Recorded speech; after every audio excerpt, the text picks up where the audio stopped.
राधे राधे दोस्तों, आर्यन हिंदी कहानियाँ चैनल में आप सभी का स्वागत है। मोबाइल की स्क्रीन पर चमकते माँ के नाम को देखकर सौम्या आश्चर्य में पड़ गई। इतनी सुबह माँ का फ़ोन, वह दिन में एक बार उससे बात ज़रूर करती है, पर इतनी सुबह कभी फ़ोन नहीं करती। फ़ोन रिसीव करते ही उधर से माँ की रोती हुई आवाज़ सुनकर वो सतर्क हो गई। क्या हुआ माँ, परेशान क्यों हो? वो घबराई आवाज़ में बोली। बेटा तेरे पापा। इतना कहकर माँ भपक पड़ी। क्या हुआ माँ, पापा को? बोलो ना माँ, कल ही तो मेरी उनसे बात हुई है, कितना खुश थे वो। बेटा वो सुबह दूध लेकर लौटते वक्त एक बेकाबू कार ने, और आगे के शब्द उनके गले में ही घुट कर रह गए। अब सौम्या के लिए खुद को संभालना मुश्किल हो गया। वह सोफे पर गिर गई। आवाज़ सुन सुगंधा जी दौड़ती हुई आई और सौम्या को बदहवास देखकर घबरा गई। अपने बेटे अमित को आवाज़ देकर बुलाया। सारी स्थिति मालूम करने पर सभी दुख में डूब गए। सौम्या के पापा का एक्सीडेंट हुआ था और वह गंभीर हालत में अस्पताल में भर्ती थे। किसी तरह सबने मिलकर सौम्या को संभाला और गाड़ी लेकर कानपुर के लिए निकल पड़े। आगरा से कानपुर दूरी ही कितनी थी, पर सौम्या के लिए मानो एक लंबा सफ़र बन गई थी, जो खत्म होने का नाम ही नहीं ले रहा था। रह रहकर उसका ध्यान अपने पापा की ओर चला जाता और आंसुओं की लड़ी लग जाती। सुगंधा जी, अमित और उसके पापा उसे बहलाने की भरकस कोशिश कर रहे थे। सीट की बैग पर सिर टिकाए वो खिड़की से बाहर देख रही थी। नवंबर की गुलाबी ठंड थी। शाम के वक्त पंछी अपने घर की ओर लौट रहे थे। आसमान बिल्कुल साफ था। आसमान के गुलाबी पटल पर बचपन के कई अक्स, पापा के साथ गुजारे पल तह रहकर उभर रहे थे और उसका मन भी पंछियों की भांति अपने सुनहरे दिनों में लौट जाने को व्याकुल था। सौम्या ने धीरे से अपनी आंखें बंद कर ली और साल दर साल पीछे छोड़ते हुए अपने घर के आंगन में पहुंच गई, जहां उसके पापा पेड़ पर डले झूले पर उसे झूठा देते हुए पेंग बढ़ाना सिखा रहे थे। अचानक वह झूले से गिर जाती है और पापा दौड़ते हुए उसे गले लगा लेते हैं। चोट बहुत मामूली थी, पर उसके मन में डर बैठ गया था। पापा ने उसे प्यार से समझाते हुए कहा, बेटी, जिंदगी में हम न जाने कितनी बार गिरते हैं, पर हम फिर भी उठकर चल देते हैं। हम गिरने के डर से चलना तो नहीं छोड़ देते। गिरना, उठना, संभलना, फिर गलतियों से सबक लेकर आगे चल देना, यही तो जिंदगी है बेटा। ऐसे ही न जाने जिंदगी के बड़े बड़े पाठ पापा ने खेल खेल में सिखा दिए थे। तितलियों के पीछे भागना हो, पेड़ से आम तोड़ना हो, पंछियों को दाना खिलाना हो, या नदी किनारे बैठकर उगते सूरज को देखना हो। कब पापा उसके साथ नहीं थे, उसे याद भी नहीं। माँ पापा की वह इकलौती संतान थी और उनकी ज़िंदगी बस सौम्या के आसपास ही सिमट कर रह गई थी। पापा तो उसकी नींद सोते और उसके साथ जागते। माँ कई बार कहती भी, क्यों इसे इतना सिर पर चढ़ा रहे हो, पराए घर जाना है, वहाँ भी इसके साथ जाओगे क्या? पापा हंसते हुए कहते, मेरी बेटी जहाँ जाएगी मैं भी साथ जाऊँगा, तुम अपना सोचो। और माँ भी हंसते हुए बाप बेटी की इस अनोखे प्यार को देखती रहती। उसकी ज़िंदगी के हर फैसले में पापा उसके साथ थे। यौवन की दहलीज पर जब उसने कदम रखा तो पापा पूरी तरह उसके दोस्त बन गए। अपने मन की हर बात पापा के साथ शेयर करती, बिना किसी झिझक के। अंकुर से दोस्ती हो या प्यार की और बढ़ते कदम से लेकर ब्रेकअप तक, पापा हर कदम उसके साथ एक मजबूत आधार बनकर खड़े थे। उन्होंने उससे निर्णय लेना सिखाया। एक स्वतंत्र व्यक्ति के निर्माण में उन्होंने हमेशा उसका साथ दिया।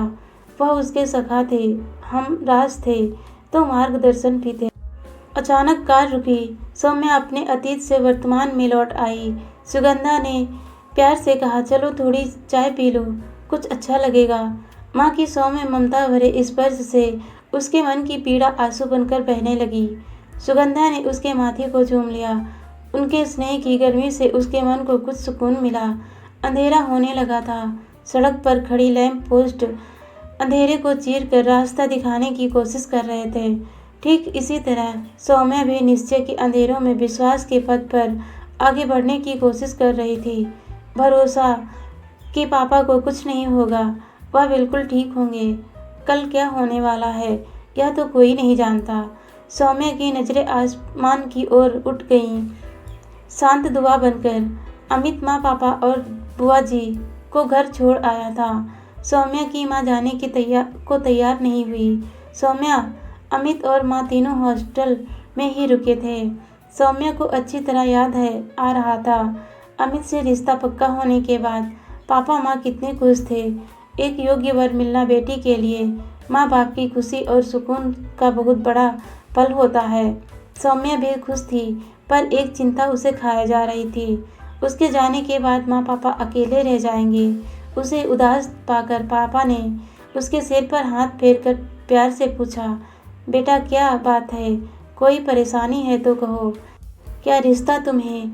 नहीं पापा, ऐसा नहीं है। अमित बहुत सुलझे हुए इंसान है। पर पापा, आप दोनों को छोड़कर मैं कहीं जाना नहीं चाहती। आप तो कहते थे कि आप अपनी बेटी के साथ उसके ससुराल भी जाएंगे। ऐसा नहीं हो सकता क्या? आंखों में आंसू लिए सौम्या बोली, नहीं बेटा, रोते नहीं। एक दिन तेरे साथ ही रहना है और जाएंगे भी कहाँ हम। पर अभी तू अपनी जिम्मेदारियां संभाल। मेरा भी अपना काम है। यहाँ जब भी लगेगा अब नहीं हो सकता तो तेरे पास ही तो आएंगे हम, कहकर पापा ने उसे गले लगा लिया। सौम्या की शादी धूमधाम से हो गई। जल्द ही वह अपने घर में रच बस गई। अभी 1 साल ही तो हुआ था उसकी शादी को। अब यह हादसा, सब कुछ उलट पलट हो गया। अचानक से कराहने की आवाज़ से सौम्या की विचार श्रृंखला टूटी। पापा होश में आ रहे थे। अमित डॉक्टर को बुलाकर लाया। डॉक्टर ने चेक किया और निराशा से बोले, कुछ वक्त ही बाकी है इनके पास। वह तीनों एकदम स्तब्ध रह गए। तभी सौम्या को अपने हाथ पर पापा का स्पर्श महसूस। पापा कुछ कहना चाह रहे थे। सौम्या पापा की तरफ झुकी। लंबी सांसों और टूटती आवाज़ में पापा ने कहा, बेटी, अपनी मम्मा का ख्याल रखना। और यह कहते हुए उनका सिर एक तरफ लुढ़क गया। सौम्या पापा कह रोने लगी। माँ का भी रो रो कर बुरा हाल था। अमित ने किसी तरह उन्हें संभाला, घर फोन कर बताया और अस्पताल की फॉर्मेलिटी पूरी करने के लिए चले गए। होने को कौन टाल पाया है।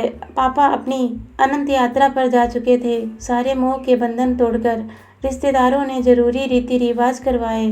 13वीं की रस्म के बाद सभी रिश्तेदार अपने अपने घर चले गए।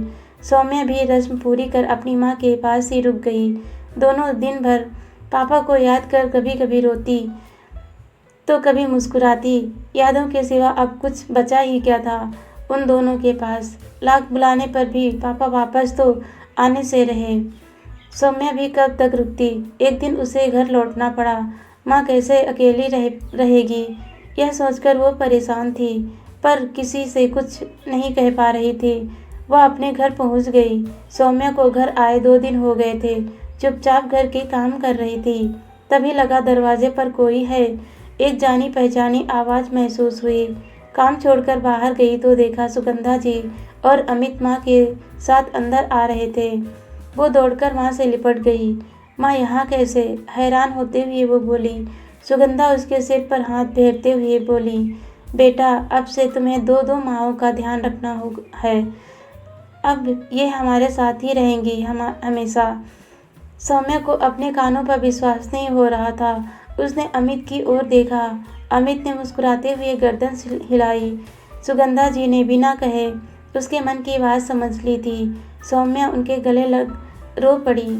सौम्या खुद को धन्य महसूस कर रही थी कि सुगंधा जैसी माँ मिली। उसका मन बोल उठा, माँ तो आखिर माँ होती है। दोस्तों, कहानी अच्छी लगी तो लाइक, शेयर और सब्सक्राइब जरूर कीजिएगा। वीडियो देखने के लिए बहुत बहुत धन्यवाद दोस्तों।